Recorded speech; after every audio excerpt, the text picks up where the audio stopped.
The memory trade, the chip trade is starting to crack because of that 12-month forward looking. I don't think this correction is over. I don't think that we're going to new all-time highs. And when you get the analysts getting so emotional that they start throwing out ridiculous price targets after 200% runs, it's likely a top signal, not a, oh my goodness, I got to get in the trade. It's Friday, July 17th, and back with us is Gareth Soloway, president of Verified Investing. Now, the tech stocks have been leading the charge downward for quite some time. The S&P 500 is down about 1% today. The Nasdaq is down 1% intraday. Gold is up slightly, up about 72 basis points. Bitcoin is down almost 2%. And we'll talk about all these asset classes and bonds as well. Yields are down as well. Bonds are up. And so we'll be talking about perhaps a great rotation that's happening before our eyes.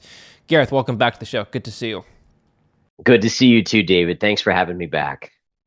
Chip companies have been falling on Friday morning, and they've been falling for quite some time, especially the large semiconductors out of Asia.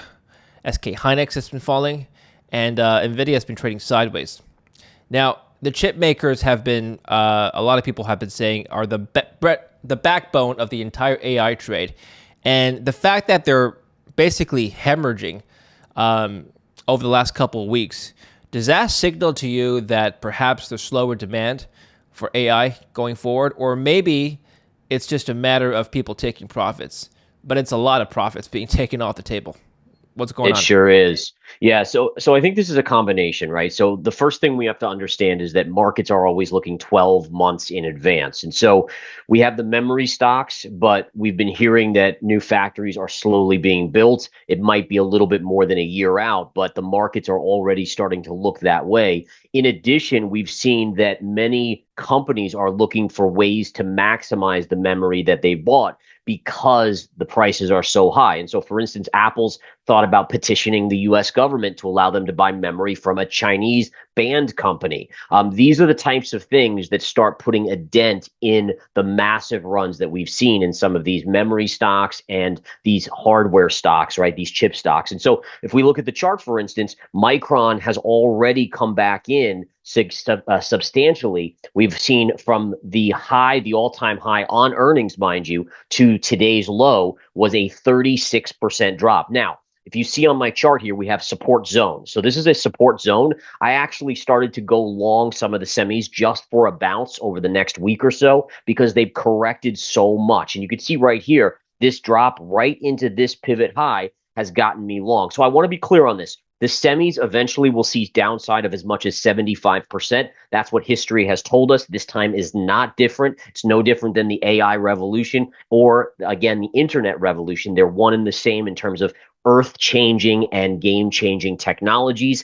But at the same time, again, bounces will happen. So I am long the semis right here from today's down gap, and I'm looking for upside. But to summarize it, yes, the memory trade, the chip trade is starting to crack because of that 12-month forward looking. Okay. Well, let's take a look at the technicals. Can you pull up a chart of, let's start with a broad index, the Nasdaq, okay. IXIC, and then we can take a look at specific companies.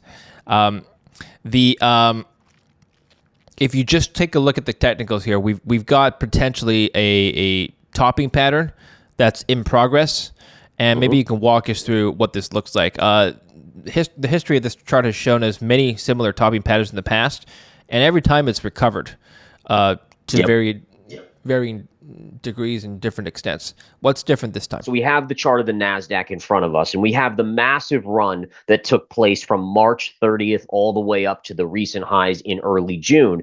But from that point, notice how we started to put in lower highs, low, high, lower high, and even right here, these highs are lower than the last high. Now, the one missing link to a bigger correction is that we haven't made lower lows. We're basically flatlining. But the pattern here, to me, as long as it holds, is one of consolidation. Think about this. This was a huge move up of buyers piling in.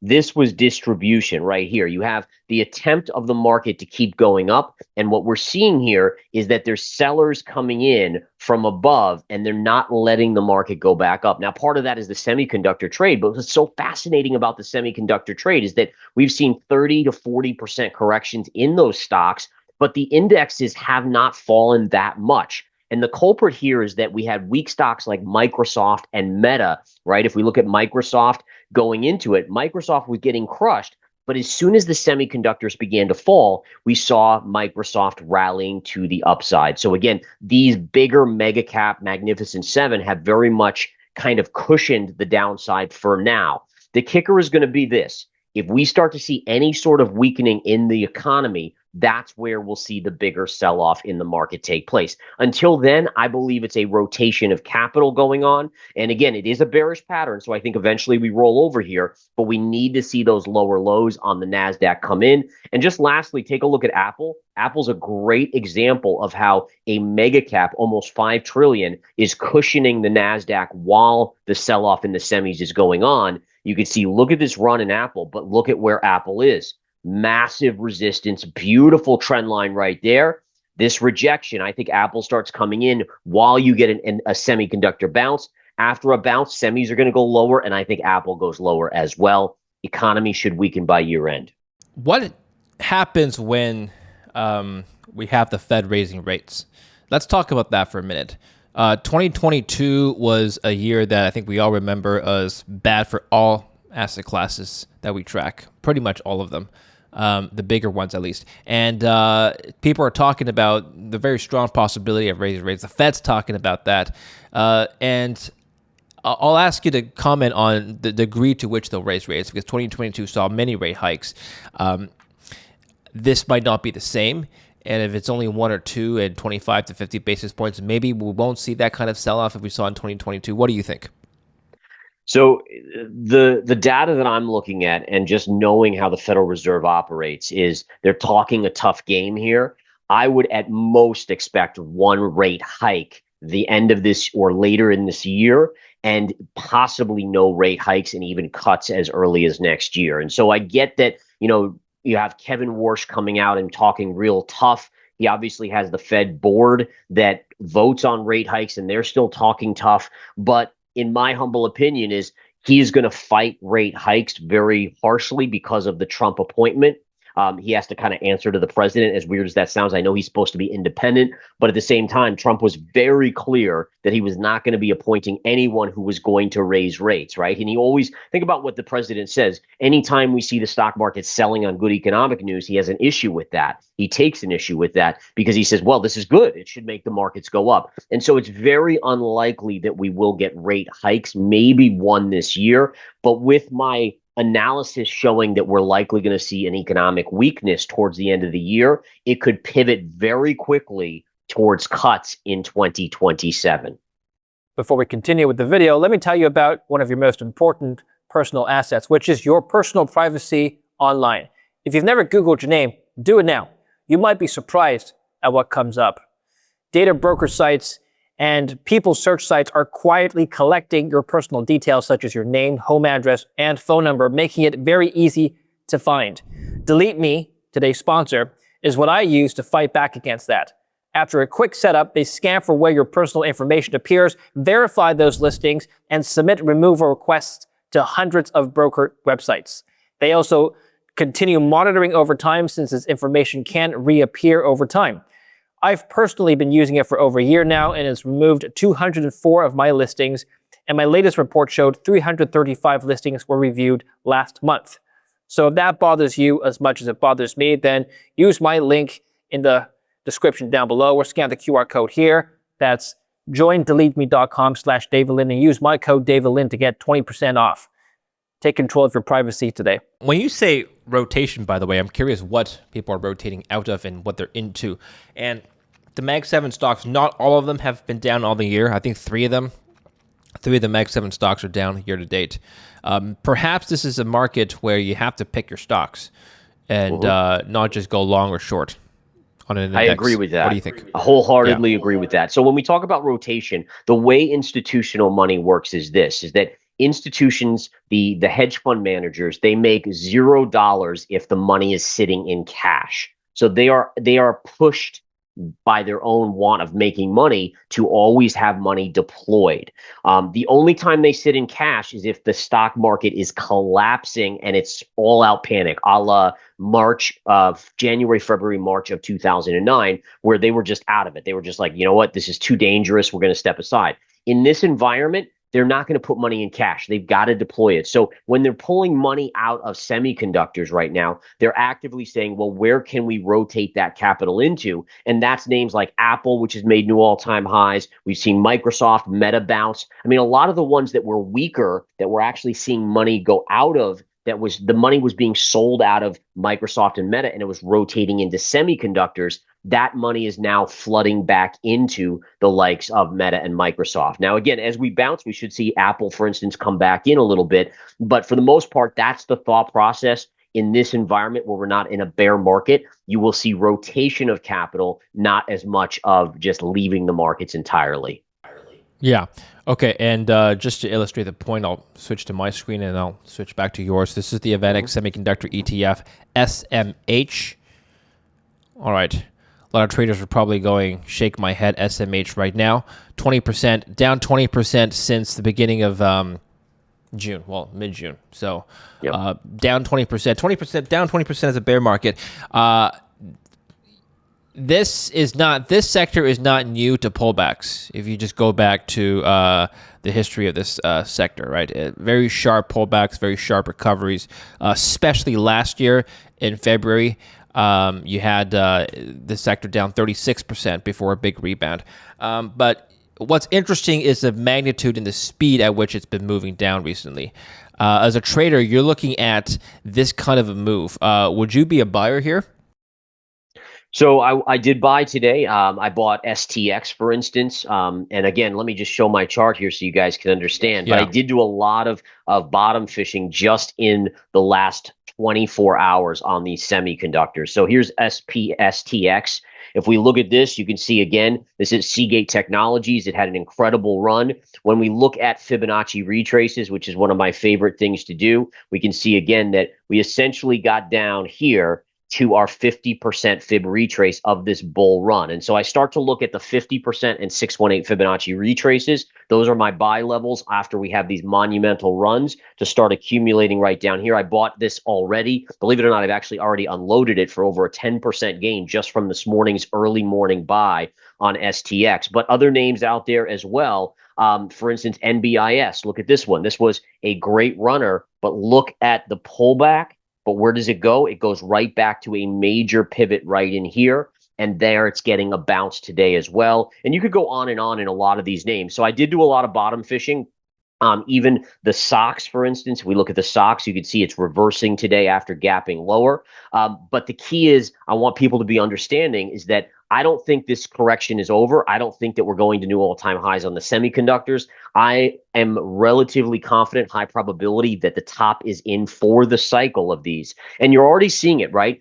Taiwan Semi, their margins are coming down. When they reported this past week, they said, oh, our margins are going to be a little bit lower than analysts had anticipated. So the trade is already cracking. And remember, their numbers were still amazing, and they will be for the next 6-12 months. But their margins are going to start to contract. It's just the nature of a cyclical business like the semiconductor and chips.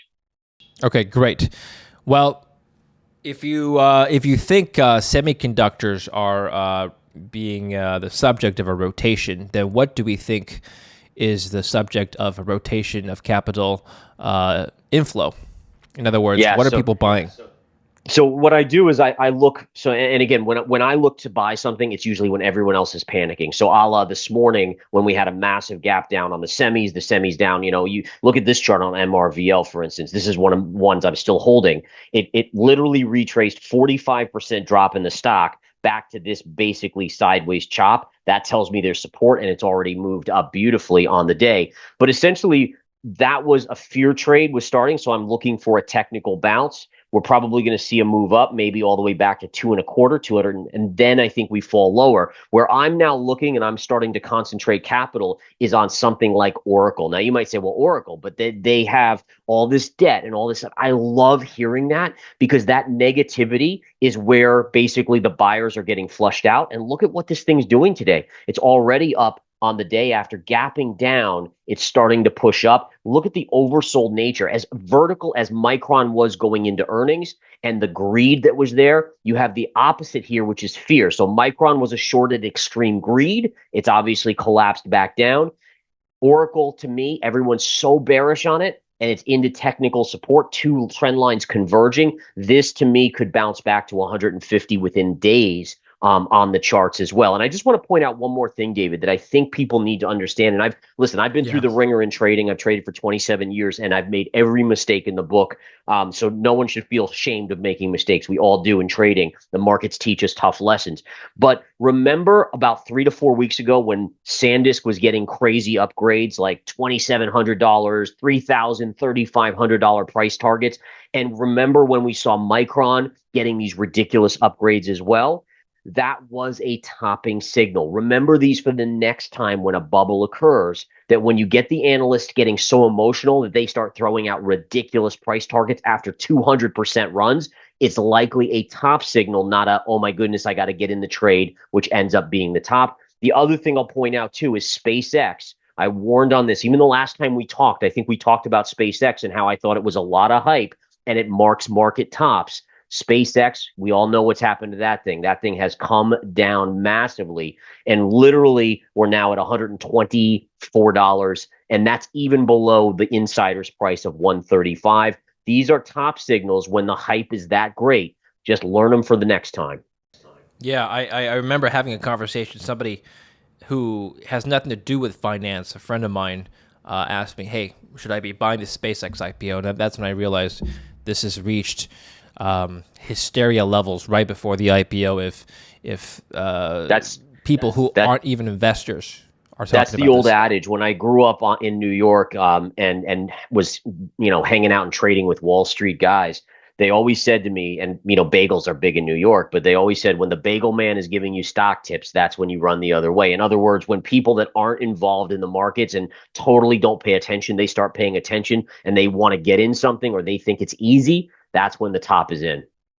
I think this person listened to me. I said, just wait a few months and then see how the stock does. Well, what are we waiting for right now, though, Gareth? What is a turning point in the market for you for this year, for the remainder of 2026? Wow. So if we go back to the S&P 500, one of the things I'm watching is this, right? So the S&P honestly has held up much, much better than the Nasdaq recently. And the reason of that is simply that the S&P has 500 stocks, so it's much more diversified than the Nasdaq 100, for instance, which is very concentrated in the semiconductor trade. But one thing I will say is there's this parallel that we even talked about literally months ago when we did multiple interviews ago. We were watching this parallel and we came up to the high end of it. It's parallel to these lows going back to the COVID low, and we broke above it. We broke out. The S&P broke out. There's no doubt about it. I remember talking about it with you. Notice how we broke out and we came back in and we held this line. We then bounced up. We came back in, we held it again, and we're up here. As long as we remain above this trend line, you got to give the S&P the benefit of the doubt. As much as I think the markets will slow later this year, from a technical perspective, the markets are still above this trend line, which is around 73.30 or so. As long as that stays there, technically the market is strong, at least on the S&P 500. If it breaks below that, that's where things start to fall apart and markets likely come down much, much harder and faster. So again, that is the line in the sand for me. As long as we stay above, I think the S&P can hang in there. If we break here, which I unfortunately think eventually we will, that's where you want to get really conservative and move over to a lot of cash. How much of this recent volatility you think had to do with the recent reignition of the war on Iran, the ceasefire being over, renewed attacks from the U.S., and oil going back from high 60s, low 70s to now $81 a barrel in a pretty short amount of time? So I think a little bit of it. I think for the most part, as we saw even when oil was up in the $100+ range, the S&P and the Nasdaq were basically near or at all-time highs.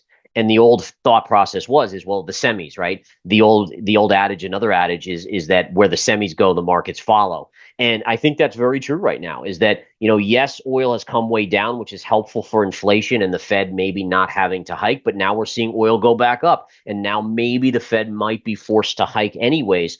But you still look at the markets, and the markets today are down. Why? Is it because oil's up? Or is it because the semiconductors got hammered early in the day and now semis are bouncing, the market's bouncing? And so I would say that I think there's a point here where the biggest risk for oil is that the price up on oil causes inflation, which eventually causes a recession. And that is the killer. That's the one. When we start to hear that word recession and we see growth slow, when we see jobless claims start to spike, when we see the jobs data start to get, in terms of losing jobs, worse, that's where the price of oil is going to be scrutinized and mean much more. At this point, I don't think that a lot of this volatility recently is because of oil, just like we didn't see it back when it was north of 100, having a massive impact on the volatility in the markets. Would it change your view on the Fed policy, which we talked about earlier, their willingness to hike rates more than once if we see oil continuing to go higher? Yes, I do think so. So there's no doubt about it, is that if oil pushes back north of 100 and stays there, that's going to have a longer term impact on inflation, and the Fed probably would have to act in that regard. I don't anticipate it. I've already, so one of the things here is there's a gap fill right here on the chart at around 67. That's exactly where price went. And then we've gotten this move. I plan to short oil if it gets up to about 87 right here. I still am in the camp that the president is very hyper aware, as we saw by his speech last night, that the midterms are coming up quickly, and he is going to do whatever he has to do to get that oil price down. So if we get to 87, I'm going to short it. I think we come right back in. I do not anticipate oil going back above 100 this year. I would be very, very surprised. And you can hold me to that in our next interview, that if oil goes above, I'd be wrong. But I think it stops at 87-ish or so. And I think by the midterms, we're back to the 60s. Is that dependent on the situation in Iran, or is that just looking at the technicals, you think it's very difficult to break above 90 here? Yeah, very, very difficult. So it's a combination, right? So again, it's understanding the box that the president's in, because he has to care about the midterms and trying to keep the power in the Senate and the House. So he's not going to escalate to troops on the ground, or if it is, it's going to be very quick, very in and out types of situation. And also, if we look at the technicals on the chart here, look at how oil kept hammering on this zone right here on a technical analysis basis. When you hammer this much and then break, it is very hard. Like, you can go back to that level, but then price, I would say about 80% of the time, 75% of the time, gets rejected off of that level. So the combination of the two give me a very high probability that oil probably stays below 87, 88, maybe touches it, and that's where I would short. Gareth, let's take a look at gold now. Because of the threat of higher interest rates this year, several institutions have been lowering their forecasts on gold. The Bank of America has downgraded its 2026 average gold price forecast by 14% to $4,360 an ounce. Right now, we're at $4,000. Gold's been trading around $4,000 for quite a few days now, and it's been having difficulty breaking below and maintaining above 4,000. And anyway, I'll get your take on gold and why it's been having trouble moving around $4,000, and ultimately whether or not you agree with some large banks' forecasts that we should be downgrading our outlook for gold given the potential for higher interest rates this year.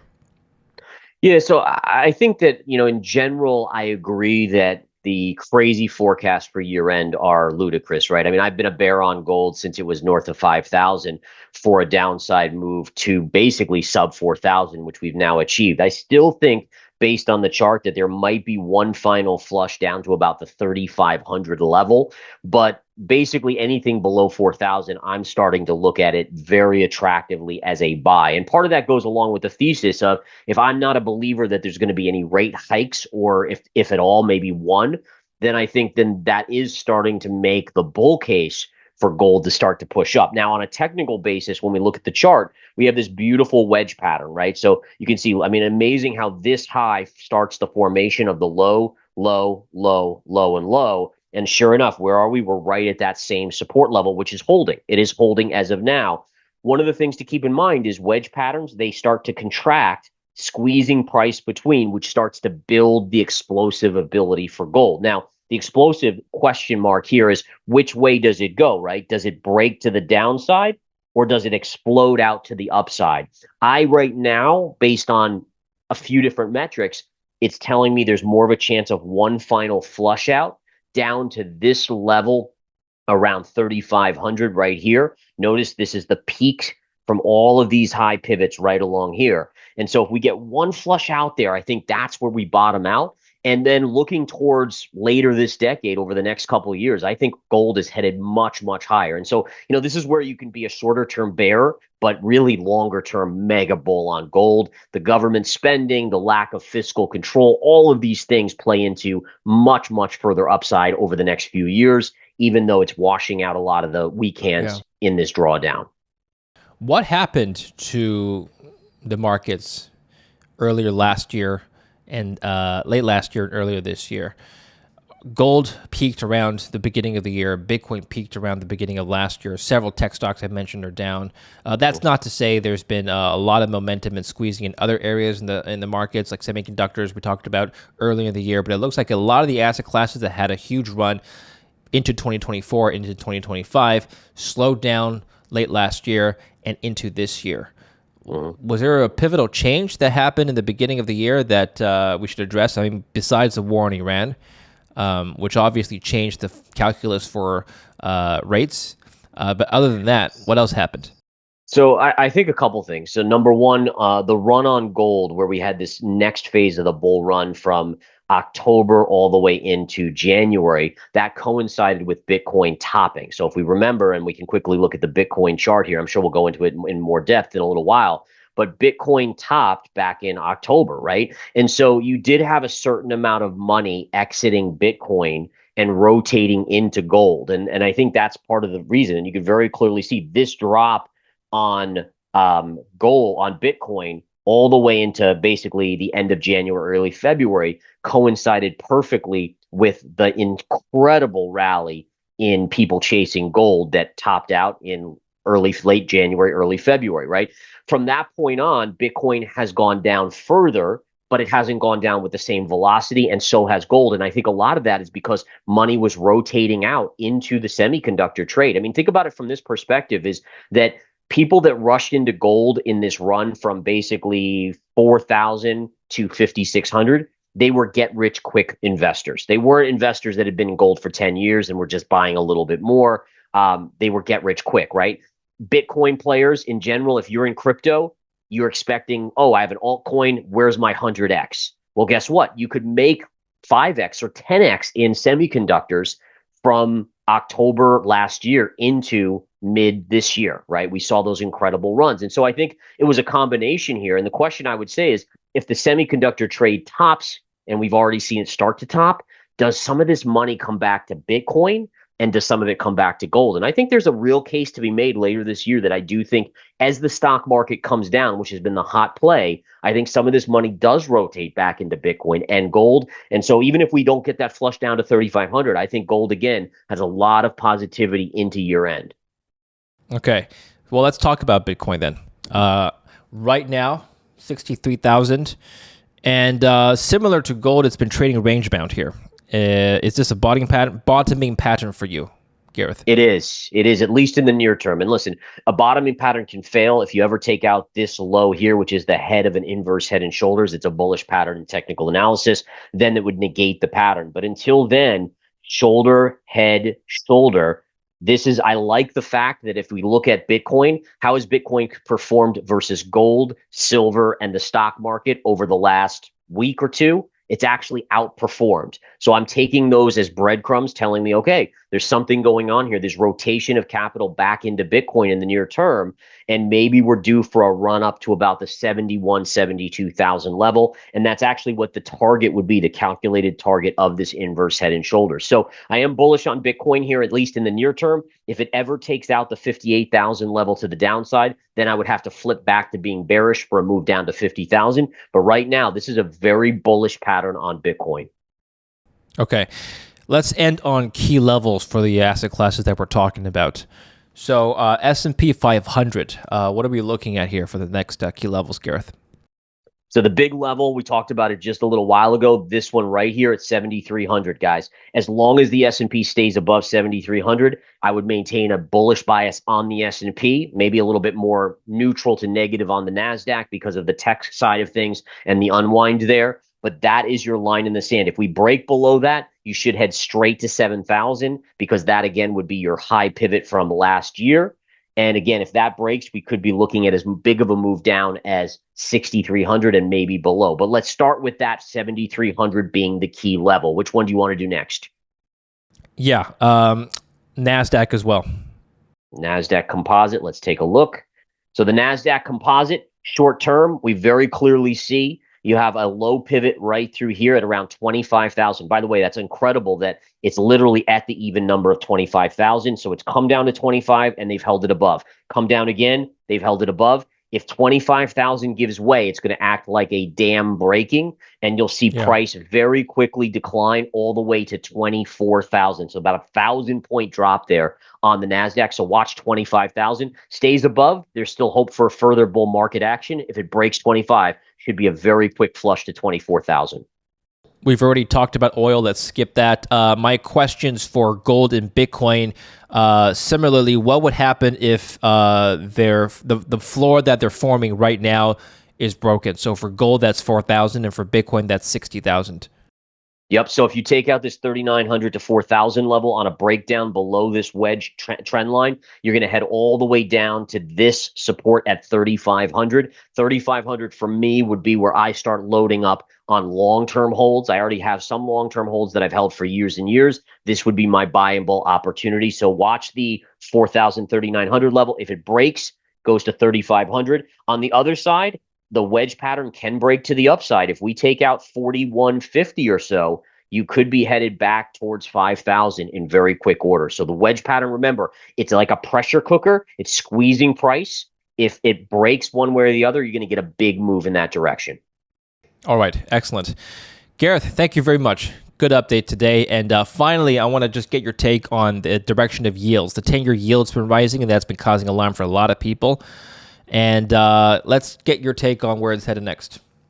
Yeah, so the yields for me, I think a lot of this hype about the Fed hiking rates, I don't expect it to happen. Again, maybe one rate hike, but with where the 10-year is already trading around 4.5%, it's already factored in for the most part. So I don't expect it to go much higher. And I think, again, with the economy potentially weakening later this year, it's very likely we could start heading down on yields over the next, let's say, 3 to 6 months. Very good. Thank you very much, Gareth. Let's put your link down below so people can follow you. Where can we go to follow you? What can we learn?